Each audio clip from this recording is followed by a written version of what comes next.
Hello, welcome to another video, and today I wanted to, this was just a fun idea I had, and I've, streamed it a couple of times now, and that is zombie Maya, or, you know, playing as Maya in Borderlands 3. So to do that, I've, of course, chosen Amara as the Siren, using Maya's HUD skin. I've also gone with the zombie skin as well, considering zombie Maya was a build in BL2. And then I've painted it white with hints of blue to match Maya's coat in this game. And the theme is to basically just copy Maya's gameplay to the best of the ability to what BL3 allows you.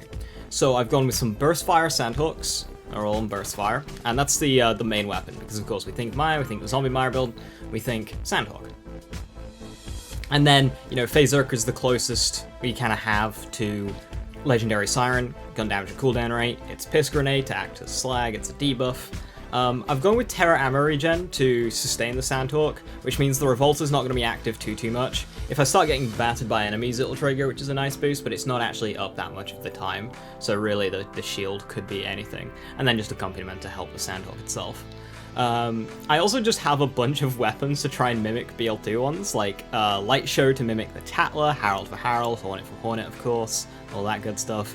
Cloud Kill, couldn't forget that. Unfortunately, not very good. I've taken a Monarch and painted it pink to mimic the Kitten, works pretty well. I play it in non-bipod mode. Convergence for Interfacer, Becker of course, awesome weapon in BL2. Got the Butcher, use the flat red skin to try and mimic the BL2 Butcher skin, best we can. That works really well, Butcher's one of the best ones here. Of course, Slow Hand, that was always great. It's great in this game too. Plague Bearer for PBFG, I don't know, I don't really use it, I don't use rocket launchers. And then of course the best matchup, Backburner for the Pimpernel. Don't ask questions, it's fine. I don't even use it, so. So yeah, that was kind of the idea. I just like, let's play Maya in BL3. The build is basically Unchanged Hellzerker. I've got a bit less infusion because can. Using base Phase Grasp, of course you could use Internal Fist for subsequence, but base Grasp. And then it opens up some points you don't need action skill damage as much. So I've gone for Mindfulness to try and mimic Fleet. So, true Mallow and Takedown, let's see how it goes.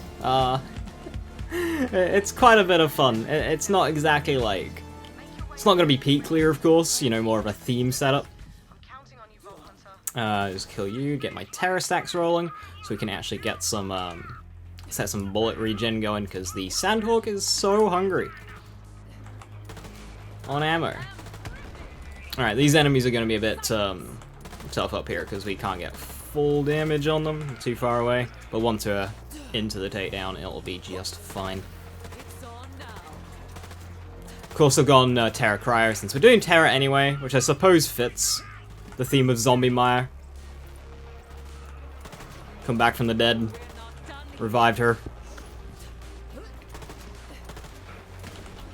Alright, there we go. And Sandhawk's good. We like the Sandhawk, and one cool thing about it is we get Dial Crit as a passive. And because Amara, most of her damage is in her crits, thanks to Transcend, we get some really nice hull points. So the ad clear, even though we don't have like ties, hull points just kind of saves it. Managed to kill that that heavy there.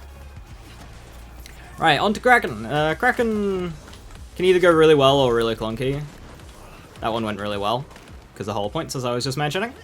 Another advantage, base grasp, shorter cooldown as well, so we get more grasps up. Easy to get those hull points.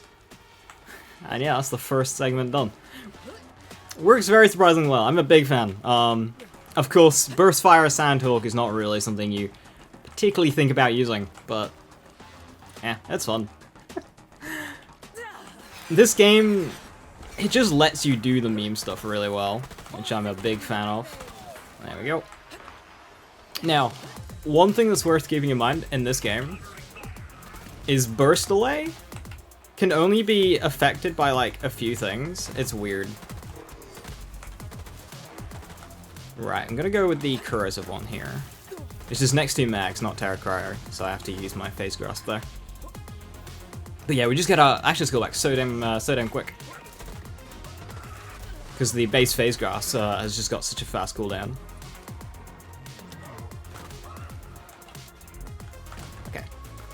He kept being blocked by his buddy. That's not the shock one.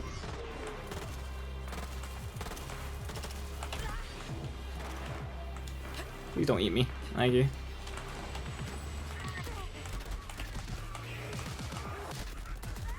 But yeah, a lot of fire rate boosts, they actually lower. Mainly thinking of like Zane's Violent Violence.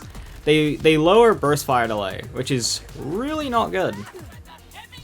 Slag you up. There you go, nice 2 bursts there. Which is really not good. But on gear passives, such as Dial fire rate, that actually does improve burst fire delay, allowing you to send off the burst a little bit more. Actually, don't want to reload. That eats a lot of bullets. I've had to specifically avoid Dread, otherwise Dread just completely annihilates your ammo count, and I would like some in the backpack in case we need to a panic reload, but I try and avoid it where possible. And there we saw Chain Reaction. Well, Indiscriminate Chain Reaction. Doing a lot of the work in the end of that fight there. Alright, on to the second part of the takedown. And yeah, that's just basically the setup wrapped up. I know it's not like meta build or anything, but I say, just doing fun things is great. This game really allows it. You can have so much build diversity in this game. Even on like the characters who maybe are not known for as much build diversity, cough cough Amara, you can still have fun with it. And even though I don't think Revolta has triggered once for me, in a advantageous situation, we're doing just fine without it, because Sandhawk's great. I really like how they did the Sandhawk in this game. The nerf was probably a bit much, especially the ammo specifically. The damage nerf is whatever, this thing is nuts. But the 3 ammo per shot is brutal when we only have 204 sniper bullets. Wasn't a huge fan of that, and I hope they undid that.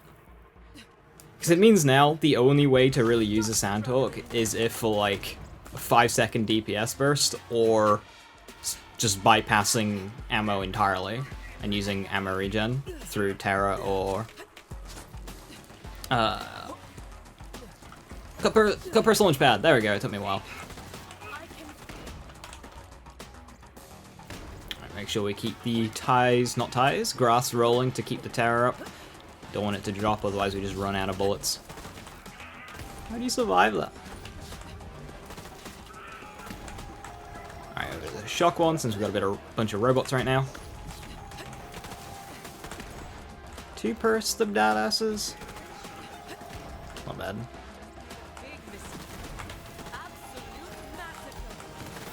Oh. Thank you, Remnant. Now, yes, Maya didn't have Remnant. Fight me, I don't care. It's on the way to Avatar anyway.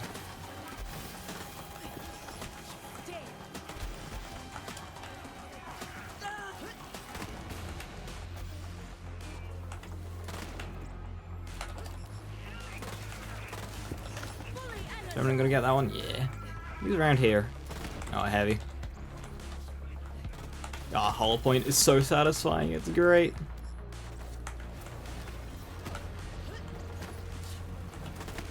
This bridge is actually going very well since we don't really have any snipers. Often what will happen on bridge, especially when I'm trying to just have fun, is there'll be like a row of snipers all the way over there, too far away to be able to like kill, but they'll just be hassling me. Also, where is this lad's crit spot? Doesn't matter, he's dead. And I'm about to be dead. Never mind, we got him. And that's bridge. Hi, fellas.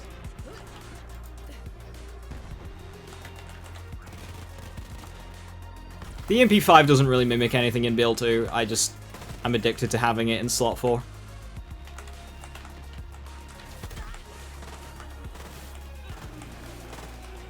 Alright, I'm gonna detonate. And on to Wotan. So, as I mentioned, a lot of our damage is in crit damage, Company Man, crit damage, Class Mod, Dial crit damage, which is like 60% or something, Amara herself, Transcend, crit damage. Wotan doesn't really have an available crit spot. But you know what? That's fine. So we're going to start with the shock one, and we're not going to use phase grasp immediately. Because I need to use it when the shock one's in my hand in order to trigger an XD max. Since they changed how grasp worked at one point,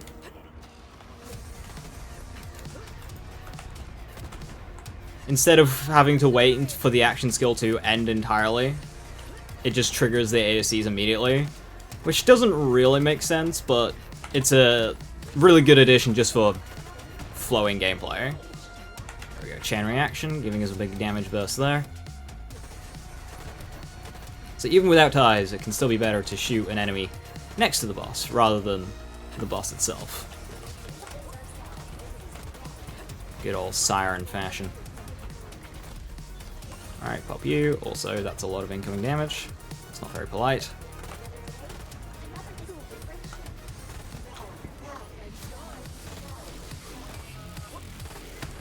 Okay, that should have killed a badass.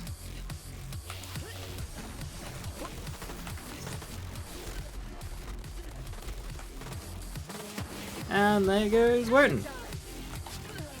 Very comfy. Definitely not bad at all. So, with their high crit damage. Now, Better Hub's in a really awkward spot. Can't really, You okay, buddy? Also, phase grasp, please work. Thank you. He's nearly dead anyway. There we go. Nice and comfy. I don't think we went down once, actually, though. Should kill that stinger before I eat my words. We got Revolta right at the end there. But yeah. That is, Maya in BL3, I guess. Just a fun idea that I had. Played it on stream a little bit. Definitely enjoyed it. Ran it through basically all bits of endgame. True Maya 1, sub 5 fervor, Guardian. Handles all of that. The main thing is, of course, Hemo. Gunamara on Hemo isn't the best matchup. It's her worst matchup. So, okay, you could just equip, you know, Psycho Stabber, GA, Unleash the Dragon, Fish Slap, and be done with it. But any character can do that. Any build can do that. If you're struggling with Hemo, just do that. Hemo will die. But no, this has been a lot of fun. I enjoy it. It's in my main rotation of builds now, so yeah, let me know what you think. Let me know if you are interested in basically trying it out yourself. You can either build for it yourself, or I can drop the save file. I don't know. Let me know. And if there's any other theme builds we can maybe do from previous games or something, we'll have to have a think about that. So yeah, thank you so much for watching. Have a wonderful rest of your evening. Stay safe, stay awesome, and I'll catch you next time. Bye-bye.